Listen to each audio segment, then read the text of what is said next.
Hello and welcome back to this course on computer organization. So having looked at a very elementary translation of a C program to its assembly equivalent, let us now get into some of the nuances of what I had alluded to a little earlier in the discussion. Okay, so for example, one thing that I had discussed about was that you could technically pass fewer arguments or you could pass more arguments to a function, right, than the actual compared to what is in the definition, right? And the linker may not throw an error always, right? Because of course remember that the function declaration has to match the calling, whatever you have called it with.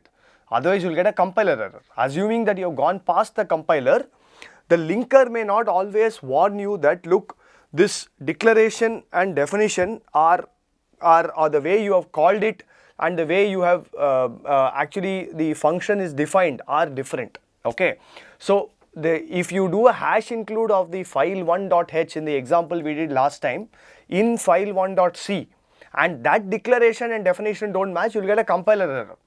But what I am trying to say is the linker may not always throw this error because of the mismatch. Okay, for example, let me show you this here, right? So what I have here is I have altered the function declaration of fn1 to take an integer and it is going to return an integer here, int fn1 of int. Now in the main that call matches the function declaration perfectly, otherwise you will get a compiler error. This is what I meant, right? Now if you are past this compiler error, right, or the compiler stage, then this definition of fn1 technically need not match the declaration exactly. Okay, the linker may allow it to go through, okay, or it could be configured to throw an error. It doesn't matter. But what we are going to discuss now is that passing fewer arguments, what is the effect if I go ahead and execute such a program, right? Because remember the compilation process is going to be independent. When you look at the file which contains the definition of fn1, it gets compiled to a certain assembly object code. The main will get compiled to a different object code, and then when these two interact, when they are put together by the linker and you execute the executable, right, then certain interesting things can happen. So and that is exactly what we are going to see now in this case. So at the outset, let me show you that I have passed only 20 out here. Okay, I have passed only f1 of 20. That means I am passing 20 to it.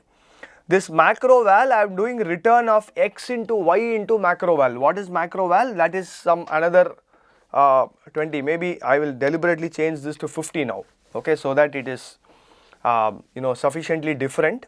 So technically we have not even passed the value of y to fn1, right? And therefore what you expect to get the output that you expect is not even known. Okay, it is not deterministic, and in fact you have this thing here which basically says, okay, I'll also add that into macro val so that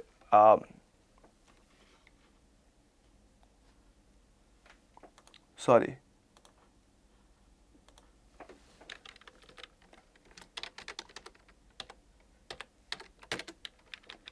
Yeah, I'm going to add that here so that it looks reasonable. Sorry, I'll take this off. Okay, yeah, into macro val. So it's giving me some 20 into 30, right? But of course I have only passed x to it, so the answer could only be 20 into macro val, which is 50, which will give you 1000, but you are getting something like 30,000 as the answer. So there is some other multiplication, and it and if I change this, let me also change this to 100. Okay, so this y is totally not related to this. Let me just change that value also. So what you get here is y is, yeah, okay, you get some arbitrary value. So let's not get into that for now. Okay, it is some arbitrary value, and therefore the output is going to be random. Okay. Now, what this random is, we will see in our discussion now, right? So, what we have done now is effectively this is how the main is going to look. Okay, it's going to look as fn of 2 or whatever. So, you know, int fn of int is here at this point, right? This matches this declaration and the call, and therefore the compiler is allowed to go through, and obviously the corresponding assembly instruction, right, in the code segment is going to look like this. Okay, the main will have its own prologue. What is the prologue? Push EBP, move EBP comma ESP. Then we are going to say, you know, subtract ESP comma 0x40, something, whatever that prologue is, usual prologue for main is, that will be there. Then we do int z equal to 0. So, this is the z equal to 0 line, okay, and then we are trying to do this z equal to fn of 2. So, fn of 2 is going to translate to pushing 2 onto stack and then calling the function fn, okay. When you return from the function, EAX will have the return value, you are going to put that into contents of EBP minus 4, that is where z is, right, and of course you conclude with the epilogue. Now, fn, the function fn1, which is let's assume was sitting in a separate file, was compiled as earlier. It took two parameters, int x, int a and int b, and we did c equal to a plus b and returned c, okay. Instead, in the earlier example I showed you on Godbolt, we were looking at multiplication. Here I am going to look at addition. The exact operation or the exact job of the function is not our concern here. All we are worried about is what happens to a and b if you pass fewer arguments to this function. So, what is going to happen? It is going to translate to this prologue, push EBP, move EBP comma ESP, sub ESP comma n, some number which is typically 0x40 for this MSVC compiler, and then you initialize, this is c equal to 0, right. This 3 steps or these 2 steps is performing EAX equal to a plus b, okay, and this is doing the c equal to a plus b, right, and then the EAX has the return value. So, you just return from that function, and then you are doing ret8. Be watchful about this point. After the epilogue, which is add ESP comma n, undoing the subtract ESP comma n, you are doing pop EBP, right, and then you are doing ret8. Why ret8? Because this function is taking 2 parameters. This function is taking 2 integers, each of which is 4 bytes. That is why this 8, which is 4 plus 4, right. Now, if you did int a and double b, then it would be 4 plus 8, which is 12 bytes. Okay, it all depends on the data types and data size of each data unit. But in any case, so this is how the assembly instructions look after the assembly translation. So, now what we are going to do is, we are going to do exactly the same thing that we did in the previous program, wherein we show the code segment where main is starts from C100, the stack segment is on the right, and C200 is where the function fn is going to get loaded, right. So, we do, so let me just show you that. So, what we have done till now is I have shown you the stack here, and we are going to execute the call C200. C200 is where fn exists. So, this is where fn address is 0xC200. This is the assumption, right. So, the stack looks like this. EBP is pointing somewhere, my call instruction is being executed, right.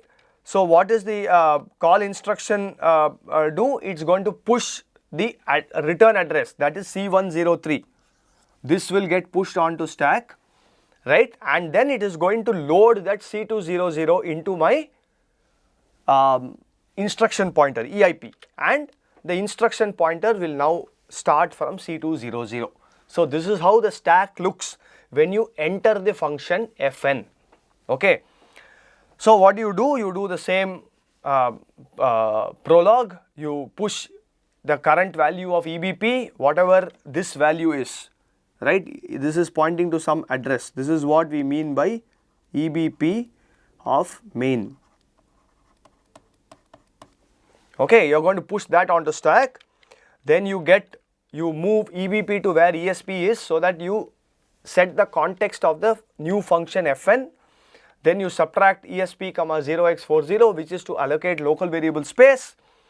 Then you go ahead and do all your operations as usual, where you're doing move EAX, EBP plus 8. Now this function fn, because it has two parameters, int x and int y, it has assumed that you are going to call it with two parameters.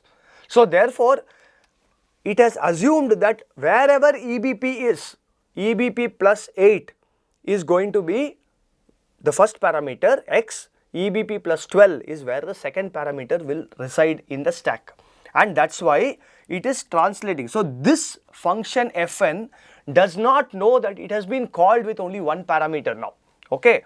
And so what is going to happen, it is going to do move EAX, right.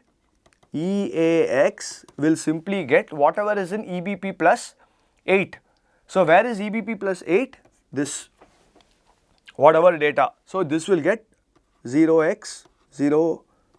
I'll just write it in, just 1 byte. I don't need so many bytes for that. Then I am doing add EAX, EBP plus 12. Now EBP plus 12 is actually this location. It is sitting below this 0x002, and normally if you had called it with two parameters, this is where the second parameter would have resided, everything would have been consistent. But now this is pointing to some arbitrary junk value, okay, and we do not know what this value is in the stack. It's an uninitialized value. That's why you saw some vague answer of some 10,000, 30,000 and all that, right? When we did that initialization, when we ran the program and got bolt, you got some arbitrary answer, and that can change from one compiler to another. It depends on how it is handled, okay. But nevertheless, the common factor is the answer is not deterministic. It is typically considered garbage, okay. And therefore, what you have done now is actually made an illegal access of data in the main, which does not even belong to the function fn, okay, because of this mismatch in parameters. Further, what do? We say move EBP, 4 minus, EBP minus 4 to into the contents of that. EAX will go there. EAX already has a junk value, and therefore that z of the function fn will also have some junk value in it. So then you undo the local variable space allocation by doing add ESP, 0x40. You pop the EBP to get the EBP back to EBP main, and then now this function, like I told you, has assumed that it will be called with two parameters, and therefore when you do the return and you do stack cleanup, the stack cleanup will happen through ret 8, because it is assuming two integers have been passed. 2 into 4, you will get 8 there. So therefore this ret 8 is not necessarily correct, because the function has been called only with one parameter. So now what you do, when you do ret 8, it's going to pop the top of stack onto the EIP. So the EIP will now come here to this point, right?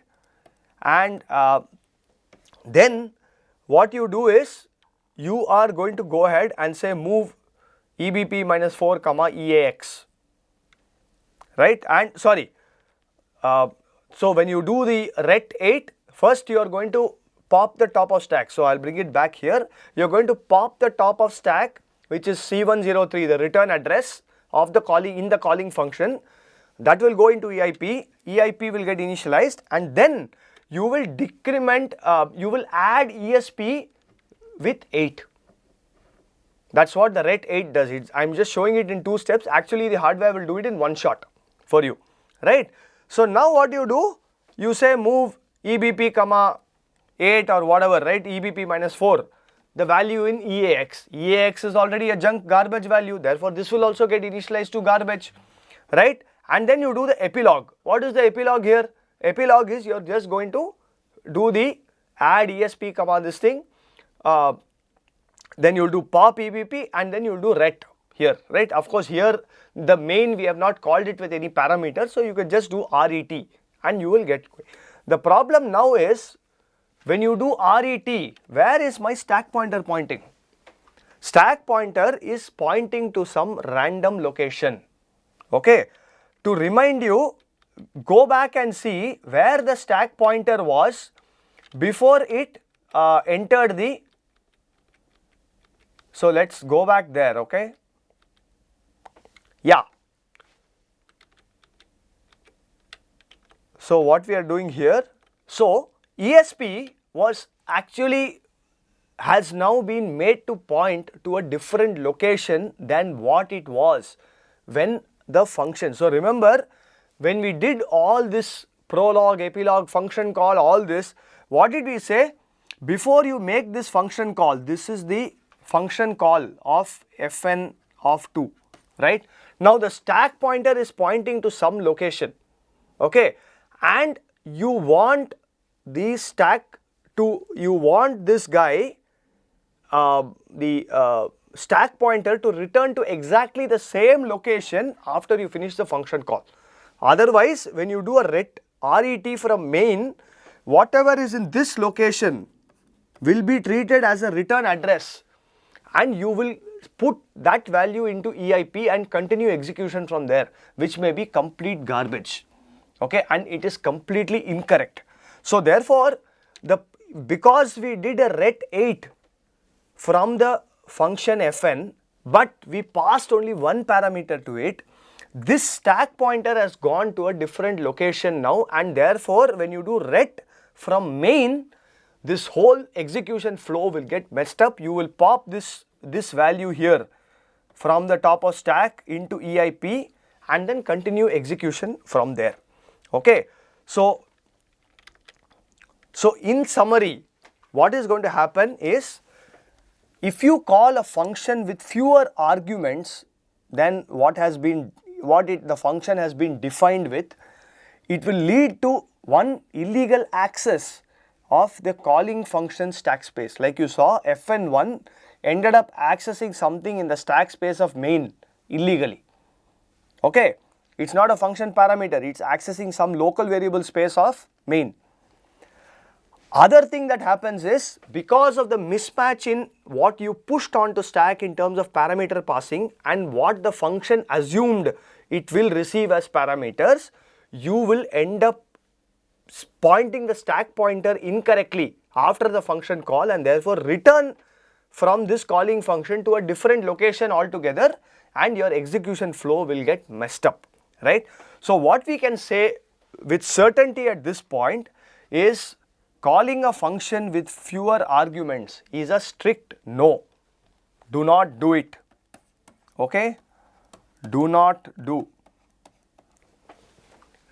And the problems can be far more severe depending on, you know, how many parameters and what all you do with it. I have shown you a very simple example. It seemed to give you the, you know, the godbolt example here seemed to give you an answer of some 10,000, which seemed okay, but otherwise it could give you a complete garbage looking value. If you remember what we tried on GCC, that gave a complete garbage value, right? Some huge 8-digit number or something like that, and that is because of this illegal access of this local variable space of main, right?